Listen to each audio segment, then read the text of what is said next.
Okay, now Juliet's got a little bit of staining on the inside of her eyes, which is very, very common with a lot of the Maltese. When you have a client that comes in and has staining, make sure you talk to them about diet, and you know, there's certain things that if the dog eats are going to cause some of the staining. If you have, let me just grab that.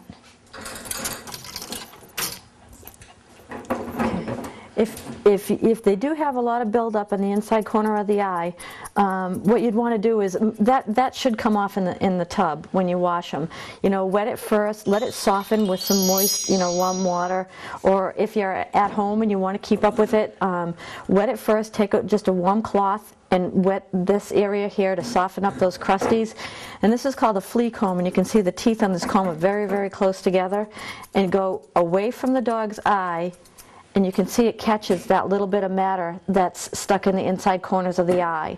And that's the stuff that's going to cake up inside there and cause it to mat or to have the skin get very irritated. So you don't ever want to comb towards the dog's eye. Always comb away from the eye. I'm just using her mustache and beard, her chin hair as my little handle to control her head. So once you've softened it and moistened it, just start right at the inside corner, not digging down hard, because if there is any buildup in there, the comb will irritate it. But if you're a customer at home and you want to keep up with the dog and keep it from getting irritated in there, get one of these nice little flea combs. You can buy plastic ones. This is a metal one, which is very nice, I like. But you can buy little plastic ones and just lift out that hair. Okay, now I'm going to, oops, those different, those, okay. That's it, the new ones, the ones that were just sharpened. The ones in my hand? Yeah.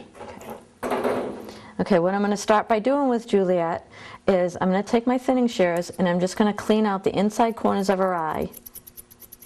And she's got, you can see where the hair naturally grows. It sprouts out this way on the top of her nose, and then it changes direction and comes down, falls down into her mustache. So you don't want to cut any of this hair here, because what will happen is it'll look neat for the day that you're grooming it, but as that starts to grow, it's going to sprout out off the top of her nose and it's going to look terrible. So all you want to do is just this hair that is growing towards the eye, I'm going to go in with my thinning shears and just clean this out right in here. A lot of times if you're a really experienced groomer, you can come in here with just the corner of your blade and just kind of scoop that out with the blade. But we never want to take the blade and come down the bridge of the nose or clean out under those eyes really heavily, because a lot of times when you shave all that out, as it grows back in, it starts to stick in the eyeballs and they tend to tear a little bit more, and it causes some eye irritation. If you are going to take a clipper, especially on a white dog like this, if you are going to take a clipper and scoop that out, I wouldn't go any closer than a 15. I probably would start with a 10 blade, because if you go any closer than that, it's going to make a really pink bald spot here, and it's going to stand out. You want to make this a nice, soft, really cute look. So if you go in really tight and scoop out the inside corners of the eyes with a close blade, you're going to make a really terrible pink spot. Now I know this dog is one of your customers, and this is probably one of those clients that says never cut the ears. Is that right?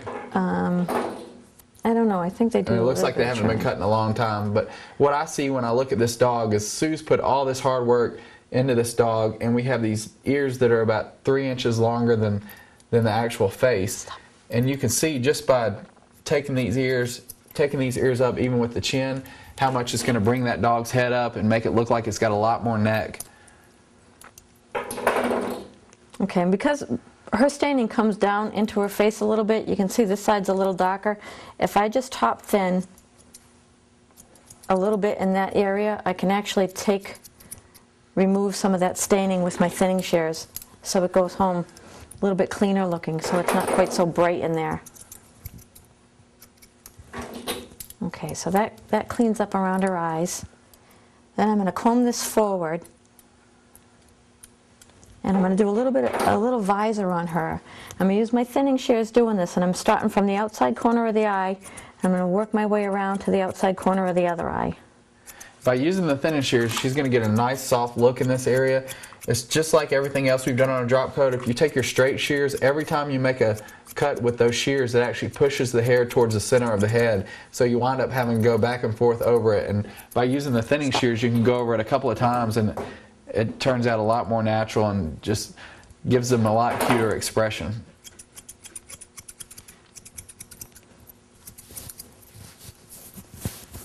she's cute.